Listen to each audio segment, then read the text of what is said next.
sholat, saya sering teringat kata-kata yang tidak pantas. Apakah itu waswas syaitan? Bagaimana solusinya Ustaz? Apakah saya harus diruqyah? Masya Allah. Baik ya. Baik.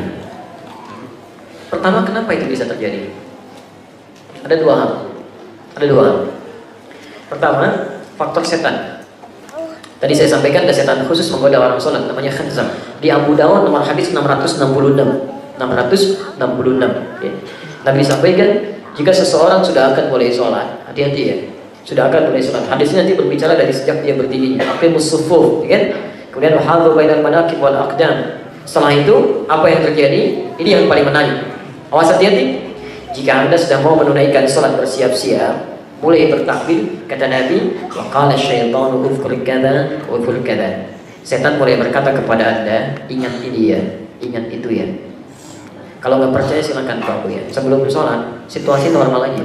Tapi begitu mulai takbir, yang tidak diingat pun bisa ingat. Yang ingat bisa nggak ingat. Nggak percaya silakan.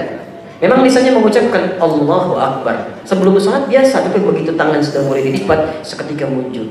Oh iya ya, tadi kunci mobil ada di sini, SMS belum dibalas, semua macam muncul semua. Ya. Belum selesai, kata Nabi, hatta la yash'ura al-musalli kama rakaat yusalli. Bahkan ada orang yang sholat sampai tidak sadar berapa rakaat sudah menunaikan sholatnya.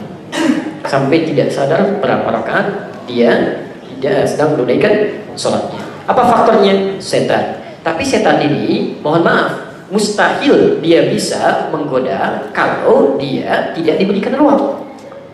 Jadi dia datang itu karena diberi ruang. Makanya dikatakan, Nabi menyampaikan, wala tadharu furjatin bisyaitan. Kalau Anda membuat saf dalam sholat, tutup celah supaya setan tidak masuk, tutup. Nanti saya praktekkan bagian saat berdiri di pertemuan berikutnya. Jadi kadang-kadang ada orang yang saat sholat, dia sholat berdiri, dia memberikan celah bagi setan untuk masuk. Nah ini yang menjadikan setan lebih banyak memberikan was-was. Di celah pertama dibuat saat dia membuat saf. Celah pertama, setan masuk.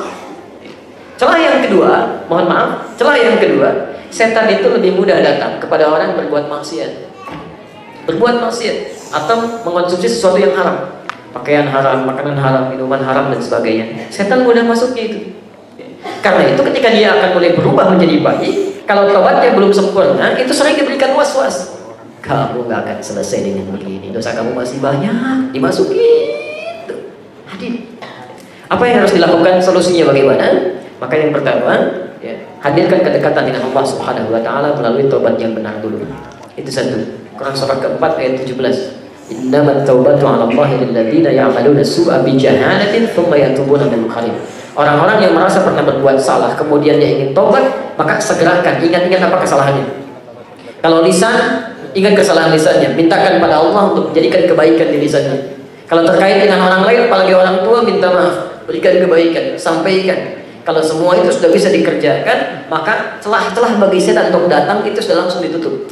Apalagi kalau tobatnya benar dilakukan, tangisan mulai muncul, istighfar dilakukan, itu Allah sendiri yang akan memberikan hambatan seketika akan datang dia. Nah selanjutnya apa?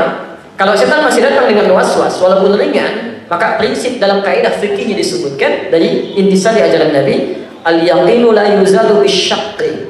Keyakinan itu akan menutup segala keraguan. Jadi begitu ada was-was, langsung palingkan. Salah satu bahasan fikih sholatnya, nanti kita akan pelajari cara memalingkannya dengan cara memahami setiap bacaan sholat yang kita kerjakan dan meresapinya dengan hati. Bisa Allahu Akbar, lisan mengucapkan Allahu Akbar, pikiran supaya tidak liar memikirkan apapun, menerjemahkan kalimatnya. Allah Maha Besar. Hati kita kemudian mulai merasa, ya Allah, saya katakan Kau yang Maha Besar, tapi kenapa kadang-kadang saya selalu merasa besar dalam kehidupan, sombong dengan teman saya, angkuh terhadap tetangga, merasa yang paling hebat dalam kehidupan. Begitu kalimat itu hadir, Anda baru takbir saja sudah bisa menangis, Pak. Abu Bakar As-Siddiq itu Masya Allah, baru bertakbir begini, tangannya sudah bergetar, menangis beliau, ya, menangis.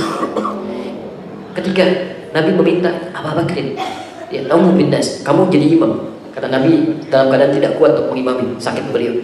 Kata Abu Bakar, tolong jangan saya ya Rasulullah. Kamu ini kenapa protes seperti saudara Yusuf saja? Ya, kata beliau, ya Rasulullah, saya ini orang yang sering menangis, takut orang lain tidak khusyuk dengan keadaan salat saya. Abu Bakar itu disebutkan lagi sama Rasulullah yang sangat mulia, itu pahanya saja tidak sebanding dengan amalan semua umat manusia. Pahanya saja saking banyak itu amalan kebaikannya. Tapi dalam sholatnya baru takbir masih bisa gemetaran gini. Ya. Ada yang mirip-mirip ke puncak sholat subuh gemetaran juga, ya. Tapi esensinya beda. Abu Bakar itu karena takut dengan Allah, takut, ya. Khawatir begitu meninggal masih membawa sifat keangkuhan dalam dirinya. Jadi itu sebagian yang bisa kita hadirkan. Yang terakhir barangkali, mohon maaf kalau semuanya tidak bisa terbacakan.